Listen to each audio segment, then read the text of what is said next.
Akkam jirtu dhaggeeffattoota keenya rammoo mata duree tokko isinii qabadhee dhufeera madhumaatti na hordofaan dhaamsa kooti. Tarii jireenya keessan keessatti nama guddaa fi kan namoonni baay'een beekaman yoo taatan gaa'ila keessaniif nama akkamii filattu? Namoo akkuma keessan beekamtuuf yookiis immoo faallaa isaa nama namoonni hin beekneem isunumaaf anniisaam har'awaa malee waan kana isin hin gaafanne seenaa gaa'ila taphataa beekamaa Saadiyoo Maanee qabadhee isiniif dhiyaadheeraam. Hanga dhumaatti dhaggeeffadhaan dhaamsa kiyyaam. Saadiyoo Maanee haadha manraasaa barattuu ganna 18 taate akkamiin argateem? Taphataan duraanii Liiverpuul Saadiyoo Maanee dubartoota addunyaa irratti gurra horatan meeqa osoo jiranii ganda dhaloota isaatti barbaadee barattuu ganna 18 fuudhuun tibbana dubbii ijoo miidiyaa ta'eeraam. Kilaba tokko kan waliin taphatan Kiristiyaanoo Roonaaldoo, Joorjiinaa Roodiriigz taate beekamtuu fi moodelistii taate akkasumas Instagram irratti hordoftoota miiliyoona 55 ol qabdu irraa ijoollee godhachuu waliin jiraatam. Saadiyoo Maanee ammoo kana tasuma miidiyaa hawaasaa hin fayyadamne firootaa fi maatii isheen alayyuu hedduu hin beekne Aayishaa Amuudaa Tambaa jedhamtu fuudhe. Maaneen gaa'ela dhaabbachuuf ulaagaa addaa ta'e akka qabu dubbataa ture. Garuu gaaffiin ture intala kana waliin eessaan wal argan kan jedhudha. Gaa'illi isaanii akka abboota keenya duriitti karaa maatii ta'uun hin hafneem. Abbaan haadha warra Saadiyoo Maanee Amaaduu Tambaa intalli isaanii Maanee waliin akkamiin akka wal arganii fi umurii ishee meeqa akka ta'e ifa godhan. Obbo Amaaduun intalli isaanii akkaataa aadaatiin karaa maatii dubbatamtee akka Saadiyoo Maaneetti heerumte ibsan. Maanee fi haati warraa isaa ganna 18 hanga qubeellaa walii fidhanitti yeroo dheeraaf jaalala waliin hin dabarsineem. Taphataan duraanii Liiverpuul manneen barattuu Aayishaa jedhamtu waliin amajjii 7 2024 Daakaritti sagantaa Islaama miidhagaa qopheessuun wal fuudhan. Bara darbe biyya isaa Senegaal waliin shaampiyoona waancaa Afrikaa kan ture Maaneen ammas waancaa Afrikaa Ivory Coast qopheessitu jalqabuuf guyyoonni 6 yoo hafu sirna gaa'ela isaa raawwateem. Cidha isaanii kan qophaa'e qe'ee Aayishaatti yoo ta'u maatii fi firoonni ishee dhiyoon irratti argamaniiru. Aayishaan umuriin ishee ganna 18 ta'uu abbaan ishee obbo Amuudaa ibsuu miidiyaaleen biyyattii hedduun gabaasaniiru. Waggaa 2 dura ture jimaanii Aayishaa irra kan bu'eem. Yeroo sana umuriin ishee waggaa 16 tureem. Yeroo sanatti gaaffii jaalalaa ifatti dhiyeessuun waan hin danda'amneef hanga umuriin ishee waggaa 18 eeguun dirqama tureem. Garuu maatiin Maanee fi maatiin ishees waliin dubbachuun guyyaa kana eegaa turan. Isheenis waan qabduuf fedha mataa isheen akka Maaneen filannoo ishee ta'e abbaa ishee himaniiru. Jalqaba Maaneen Aayishaa kan arge yeroo Aayishaan harmee ishee waliin maatii Saadiyoo Maanee dubbisu mana isaanii deeman akka ta'e kan himan abbaan ishee obbo Amaduun wal fuudhuun isaanii fedha maatii lamaanii akka ta'e himan. Ati warraa koo fi Aayishaan guyyaa tokko maatii mana dubbisuu deeman. Yeroo jalqabaaf guyyaa sana Maaneenis waan jiru ishee argeem jechuun obbo Amuud Deelii Miiliitti himan.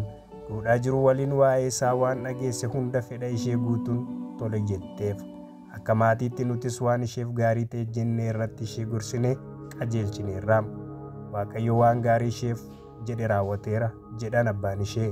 Ani maatii Maanee fi isa sirriittan beekaa maatii baay'ee gaarii ta'anii fi of tuulummaa hin qabnedha. Saadiyooniin maatiinis saayif fakkaata jedhan. Anis akka abbaa intalaatti waa'ee amala isaa, amantaa isaatii fi sadarkaa barnoota isaa dabalate wantoota beekuu barbaadu gaafadheeraam. Dhumarrattis nama gaarii ta'uu isaan hubadhee jedhuum. Eenyu walitti isaan fide?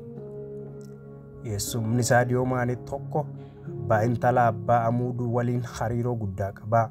Karaa isaa fi manneen intala isaanii fuudhuuf gaafataa turantu walitti isaan fide jedhu odeessaaleen bahan. Obbo Amaduun ogummaa isaanii arkitekchera waan ta'aniif hojii ijaarsaa irratti bal'inaan bobba'anii hojjetu.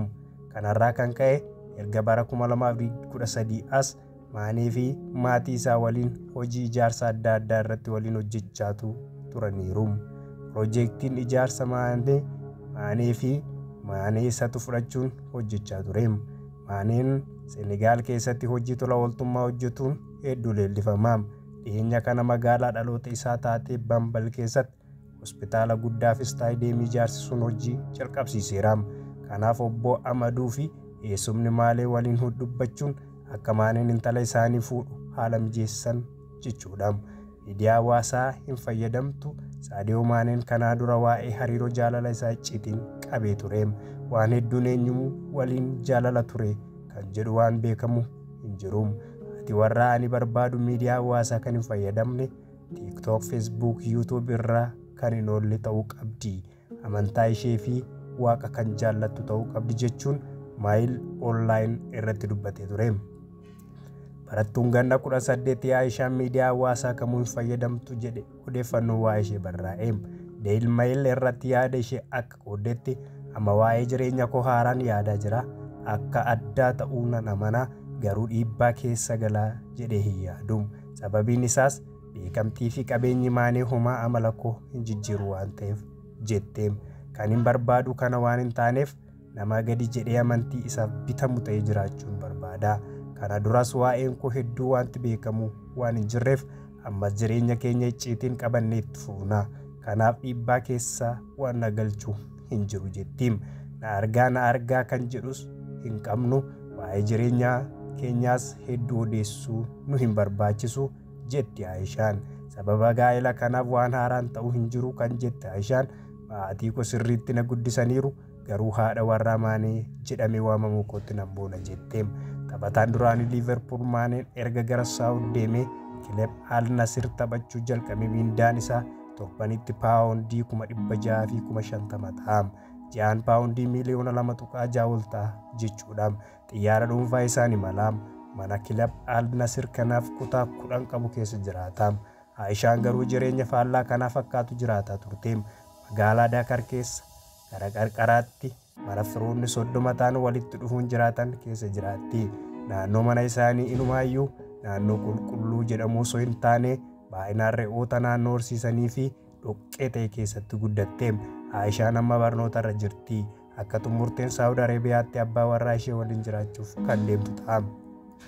Maanee fi haati warraa isaa wal fuudhanii yeroo mushurrummaa waliin hin deemne. Bara kana qormaata biyyaalessaa waan fudhattuuf abbaan ishee barnoota ishee irratti akka xiyyeeffattuu fi qophooftu waan godhaniif amma qo'achaa fi barachaa jirti. Akkuma mana barumsaatti deebiteen waa'ee gaa'ela ishee kan nagahaan barattoonni fi simannaa addaa taasifamaniif maqaa ishee fi Maanee waamuun isaan faarsaniiru. Akkasuma Maaneen ammoo waancaa Afrikaa irratti Ivory Coastitti biyya isaa Senegaaliif taphachaa jira. Akka dorgommicha xumureen haadha warraa isaa mushurraa taate waliin bashannanaaf bahu jedhamee eegama. Saadiyoo Maaneen kilaboota Ingiliz akka Southampton fi Liverpool akkasumas Jarmanii ammoo Bayern Munich fi taphachuun taphataa maqaa guddaa qabudha. Dubartoota maqaa guddaa qaban hedduu waliinis wal beeka. Garuu filannoo gaa'elaa isaa gara ganda isaatti deebisuun barattuu ganna 18 waliin bultoo dhaabbate. Al Nassr keessatti kan waliin taphatan Cristiano Ronaldoon Joorjaanii Roodiriigis Instaagiraamii irratti qofa hordoftoota miliyoona 50 caalan qabdu waliin jiraata. Ifatti wal fuunee irra jechuu baatanis haadha ijoollee isaati. Manneen ammoo miidiyaa hawaasummaa kan hin fayyadamne barattuu maqaa ishee namoonni hedduun hin beekne fuudhe. Aayishaan haadha warraa Roonaaldoo Joorjiiniyaa beektaa jedhamtee gaafatamte. Deebiin ishee lakke kan jedhu ture. Ani eenyu akka taate hin beeku. Ani miidiyaa hawaasaa hin fayyadamu waan ta'eef ishee hin beeku jechuun Daily Mail irratti dubbatte. Firoonni ishee Mail Online akka himanitti akka maatiitti dursa kan kenninu islaamummaadha. Isa namoonni qabeenya taphata kubbaa miilaa waliin wal qabsiisanii haasa'an miti jedhan. Aayishaan manatti heerumte ishee hedduu gammadde. Garuu waan qabeenya qabuuf beekamaa ta'eef osoo hin taane nama gaarii waan ta'eef jette. Mana ammaa Aayishaa fi maatii isaa keessa jiraatan abbaadhuma isheetu ijaare. Abbaa darbii 3 ta'ee firootni hedduun bakka tokko keessa jiraatu. Yeroo firoonni isaanii bakka dhaloota isaanii isaan deebisuu dhufan ammoo hanga namoota 30 qaba jedhamee Aayishaan. Sadarkaa firoota isaaniitti abbaan Aayishaa namoota fooyyee qabu jedhamanis kan Maanee waliin kan dorgomsiifamu miti. Saadiyoo Maanee kontiraata waggaa 4 paawundii miliyoona 136 ta'u Al Nassr waliin mallatteesseera. Manneen kana qofa osoo hin taane konkolaataa gatii qaaliin bitaman adda addaas qaba. bakka dhaloota isaatti ammoo manneen barnootaa fi mana ilaalaa ijaaruun beekama. Maarree dhaggeeffattoota keenya ergaa kanarraa akka waan hubattan shakkii hin qabu. Nagaan turaan dhaamsa kootiin.